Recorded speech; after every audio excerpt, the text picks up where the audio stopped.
Hello hi दोस्तों, मैं GK Rajguru आप लोगों के बीच फिर से। आज का जो टॉपिक रहेगा संस्कृत में भारतीय संस्कार चैप्टर से चालू करेंगे। 1 2 3 पार्ट तक हम एक वीडियो में किए थे और 4 5 एक और वीडियो में दिए थे आप लोगों को। आज का टॉपिक रहेगा 6 पार्ट से चालू कर रहे हैं। 6 से भारतीय संस्कार मतलब हमारे भारत में क्या क्या संस्कार है। और वैसे भी अगर भारतीय संस्कार चैप्टर के बारे में पूरे एक्सप्लेन हम करके बताए हुए हैं, पूरे मतलब डिटेल्स बताए हुए हैं एक चैप्टर में कि भारतीय के संस्कार कौन कौन है, भारत में संस्कार कौन कौन है। तो यह कहानी के माध्यम से एक कहानी हम दे दिए हुए हैं यूट्यूब पे। अगर आप उसको कहानी को देख लेते हैं तो पूरा के पूरा ऑब्जेक्टिव आप लोग को याद ही हो जाएगा। तो चलिए पहले समय न बर्बाद करते हुए आगे जल्दी जल्दी मतलब कि क्वेश्चन करते हैं। तो आज का क्वेश्चन रहेगा भारतीय संस्कार कितने हैं। भारतीय संस्कार कितने हैं तो इसका आंसर हो जाएगा डी, 16 होते हैं। भारतीय संस्कार कितने होते हैं? 16 होते हैं। अगला, सीमंतोन्नयन संस्कार किस संस्कार में गिना जाता है? सीमंतोन्नयन संस्कार किस संस्कार में गिना जाता है? तो यह जन्म पूर्व संस्कार मतलब कि जन्म पूर्व संस्कार में गिना जाता है। आइए अगला क्वेश्चन को देखते हैं।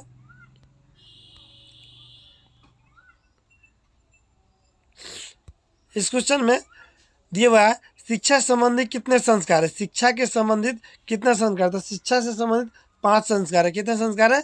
5 संस्कार होते हैं। शिक्षा से संबंधित 5 संस्कार होते हैं। कितने होते हैं? 5 संस्कार होते हैं शिक्षा से संबंधित। अगला क्वेश्चन को देखेंगे, बचपन में कितने संस्कार होते हैं? बचपन, ठीक है, बचपन में कितने संस्कार होते हैं? बचपन में 6 संस्कार होते हैं। कितने होते हैं? 6 संस्कार बचपन में होते हैं। कितने होते हैं? 6 संस्कार होते हैं। अगला क्वेश्चन को देखेंगे, संस्कारों के मौलिक अर्थ क्या है? संस्कारों के मौलिक अर्थ क्या है? तो संस्कारों के मौलिक अर्थ हो जाएगा कि दोष दूर होते तथा गुणों का निर्माण करना है। संस्कार से जो है दोष मतलब खराबी को दूर होते हैं और उसका गुण का निर्माण होता है। आइए नेक्स्ट अगला क्वेश्चन की तरफ चलते हैं।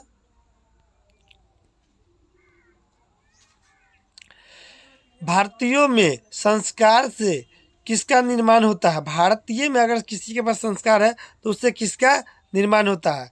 तो उसमें जो है मतलब कि बी, व्यक्तित्व का होता है। किसका निर्माण होता है? व्यक्तित्व का निर्माण होता है। किसका निर्माण होता है? व्यक्तित्व का निर्माण होता है। अगला क्वेश्चन है, वेद की पढ़ाई शुरू करना किस संस्कार के अंतर्गत है? तो इसका आंसर हो जाएगा शिक्षा। शिक्षा क्या हो जाएगा? शिक्षा हो जाएगा। क्या हो जाएगा? शिक्षा हो जाएगा। क्या हो जाएगा? शिक्षा हो जाएगा। अगला क्वेश्चन है, संस्कारों को कितने भागों में बांटा गया है? तो संस्कार को 6 भागों में बांटा गया। कितने भागों में बांटा गया? 6 भागों में बांटा गया। संस्कार को कितने भागों में बांटा गया? तो 6 भागों में बांट दिया गया। कितने भागों में बांट दिया गया? 6 भागों में बांट दिया गया। कितने भागों में? 6 भागों में बांट दिया गया। कितने भागों में बांट दिया गया? 6 भागों में बांट दिया गया। आइए नेक्स्ट अगला क्वेश्चन को देखते हैं।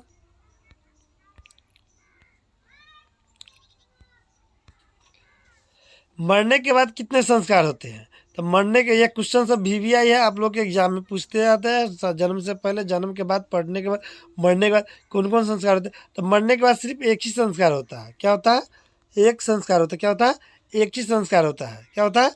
एक ही संस्कार होता है। अगला है कि किस संस्कार के द्वारा मनुष्य गृहस्थ जीवन में प्रवेश करता है? तो किस संस्कार के द्वारा गृहस्थ जीवन में करता है? तो गृहस्थ जीवन जीने के लिए आदमी को जो है ना शादी करना पड़ता है। क्या होता है?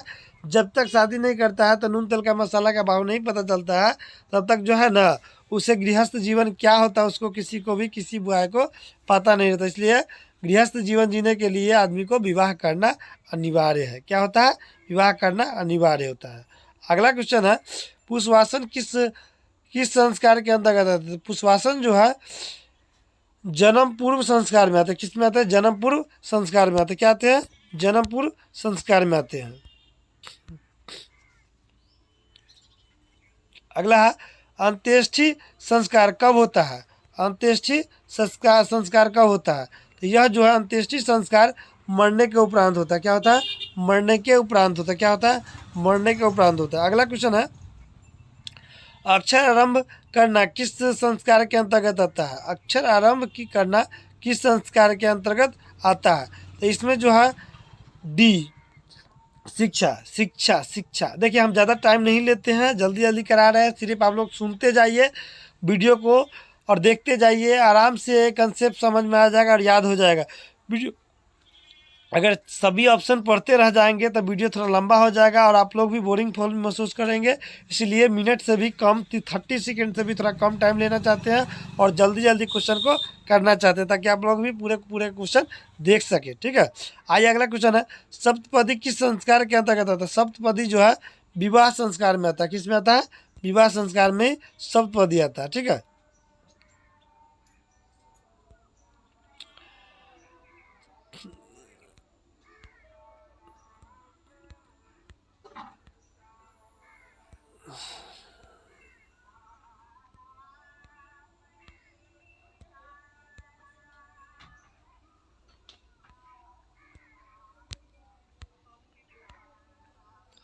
अगला है नीति श्लोक पाठ। क्या है? नीति श्लोक पाठ है। नीति श्लोक में है कि नीति श्लोक के रचनाकार कौन है। इसमें भी 2 पार्ट कर देते हैं कम से कम। नीति श्लोक के रचनाकार कौन है? तो नीति श्लोक के रचनाकार नीति श्लोक के बारे में भी हम एक वीडियो बनाए हुए हैं। नीति श्लोक में हर एक क्वेश्चन को, हर एक बात को आप लोगों के बीच समझा दिए हुए, चैप्टर समझा दिए हुए हैं ताकि आप लोग जो है बढ़िया से कर सके। यहाँ पे तो आंसर दिया हुआ है, फिर भी हम आप लोगों को दे रहे हैं ताकि मेरे आवाज़ को, जो साउंड को आप लोग सुने और अच्छे से एग्जाम में लिख करके आवे। ठीक है, अगला है, इसमें क्या देंगे कि नीति श्लोक के रचनाकार कौन है? तो नीति श्लोक के रचनाकार है महात्मा विदुर। कौन है? महात्मा विदुर है। कौन है? महात्मा विदुर है। विदुर जो है इसके नीति रचनाकार है। अगला है, विदुर नीति से संकलित पाठ्य का नाम क्या है? विदुर नीति से पाठ का नाम, संकलित पाठ का नाम जो है ये है नीति श्लोक। मतलब कि क्वेश्चन उल्टा कर दिया है कि नीति श्लोक मतलब कि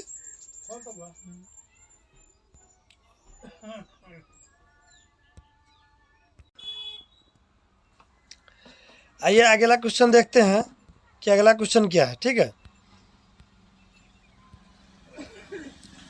अगला क्वेश्चन है, प्रश्नोत्तर रूप में कौन ग्रंथ है? प्रश्नोत्तर रूप में कौन ग्रंथ है? तो प्रश्नोत्तर रूप में जो है विदुर नीति। कौन है?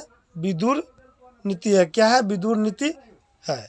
अगला क्वेश्चन को देखेंगे, प्रश्न किसके प्रश्न का उत्तर विदुर देते हैं? तो किसके प्रश्न का उत्तर जो है विदुर देते हैं, तो उसका आंसर हो जाएगा, किसके प्रश्न का उत्तर विदुर देते हैं तो इसका आंसर हो जाएगा धृतराष्ट्र। धृतराष्ट्र का उत्तर विदुर देते रहते हैं। ठीक है, अगला क्वेश्चन है, नेरक के कितने द्वार है? नेरक नहीं होना चाहिए, यहाँ नेरक नहीं, नरक होना चाहिए।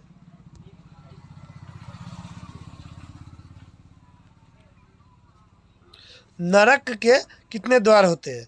तो नरक के जो है 3 द्वार होते हैं। कितने होते हैं? 3 द्वार होते हैं। कितने क्या होते हैं? 3 द्वार होते हैं। क्या होते हैं? 3 द्वार होते हैं। ठीक है,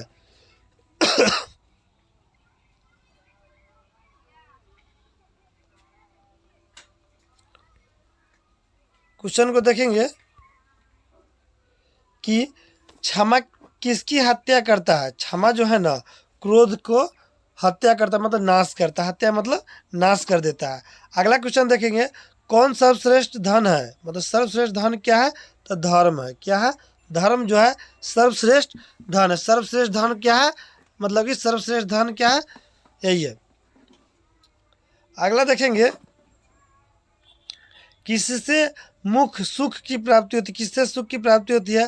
तो जो है ना सुख की प्राप्ति होती है अहिंसा से। जो हिंसा में, धन दौलत में उतना विश्वास नहीं करते, उसी को एक प्रकार से सुख की अनुभूति होती है। अगला क्वेश्चन है, कौन ऐसा धन है जिसकी संतुष्टि मिलती है? तो वह है विद्या। विद्या जो है एक ऐसी धन है जिससे इंसान को संतुष्टि मिलती है। किससे विद्या की रक्षा होती? तो विद्या की रक्षा जो है ना अभ्यास करने से होती। क्या होता है?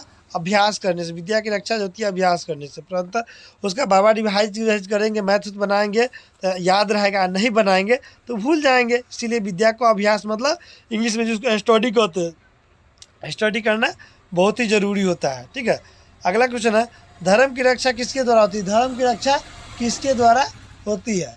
धर्म की रक्षा जो है ना, धर्म की रक्षा किसके? धर्म की रक्षा उपटन के द्वारा होता है। मतलब कि धर्म की रक्षा उपटन, मतलब कि सही से देखा जाए तो उपटन के द्वारा ही होता है, धर्म की रक्षा। अगला क्वेश्चन देखेंगे,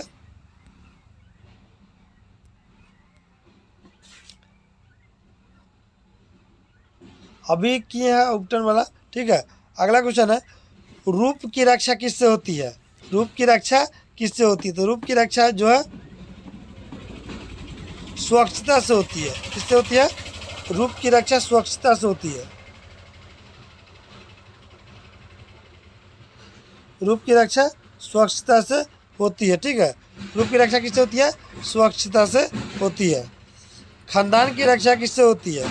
खानदान की रक्षा कुल स्वभाव आचरण से होती है। किससे होती है? आचरण से होती है, ठीक है। घर की लक्ष्मी कौन होती है? घर की लक्ष्मी स्त्री होती है। घर की लक्ष्मी कौन होती है? घर की लक्ष्मी स्त्री होती है। क्या होती है? घर की लक्ष्मी कौन होती है? स्त्री होती है। घर की लक्ष्मी कौन होती है? स्त्री होती है। अगला, अपशय को कौन नष्ट करता है? अपशय को कौन नष्ट करता है? तो नम्रता। अपशय को नम्रता जो है नष्ट करती है। अगला है, गरीबी को कौन समाप्त करता है? गरीबी को कौन समाप्त करता है? तो गरीबी को जो है उद्योग, मतलब कोई काम करोगे तो उसको वह ख़त्म कर देता है, ठीक है। रहने देते। अगला चैप्टर है कर्मवीर, ठीक है। इसको बाद में करेंगे, वीडियो से लंबा हो जाएगा। 2 पार्ट हो चुका है।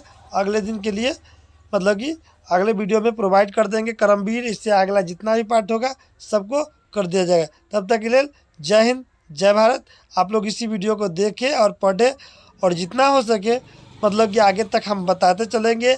आगे फिर नोटिफिकेशन आप पर गिर जाए, इसके लिए आप लोग एक ही काम करेंगे, चैनल को सब्सक्राइब कर ले और नोटिफिकेशन ऑन कर ले, ताकि मेरे जितने भी वीडियो है आपके मोबाइल पर डायरेक्ट आ जाए और मेरा वीडियो आप लोग देख ले और आपको एग्ज़ाम में हेल्प हो जाए। जय हिंद, जय भारत।